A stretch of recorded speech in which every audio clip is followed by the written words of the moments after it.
Hi everybody, this is Bob Irving. Well, the Winnipeg Blue Bombers are playing in Edmonton on Thanksgiving Monday, trying to end a 5-game losing streak, and this game is going to be a real challenge. The Bombers and Eskimos played, of course, earlier this year. Edmonton won that game 26-3. And remember, they picked off a deflected pass very early in the game. Odell Willis ran it in for a touchdown, and the Bombers were kind of swimming upstream the rest of the game. And in Edmonton, the Bombers are going to face one of the best defenses in the Canadian Football League. The Eskimos are second in sacks, and they are very, very good. Yards allowed, they're number 1 in the league. They're very hard to run the football against. They have a 9-5 record, and so the Bomber offense is really going to have to be at its best. I think the offensive line is going to have to play its best game of the year, give Drew Willie lots of time, and certainly the Bombers must get their ground game going. They have to establish some sort of a run in this game, or it's going to be very, very difficult for them.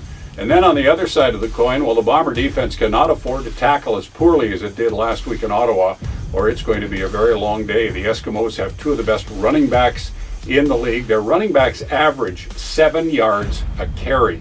That's how good they've been. And of course, quarterback Mike Riley just adds to that. He burned the Bombers big time in the game earlier this year with some of his scrambles and his runs. So defensively, they have to tackle well. They have to contain Riley.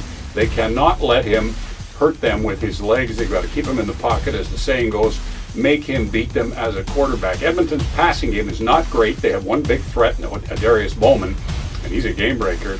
But where their strength is on offense is in their run game. So this is going to be a tough game for the Bombers.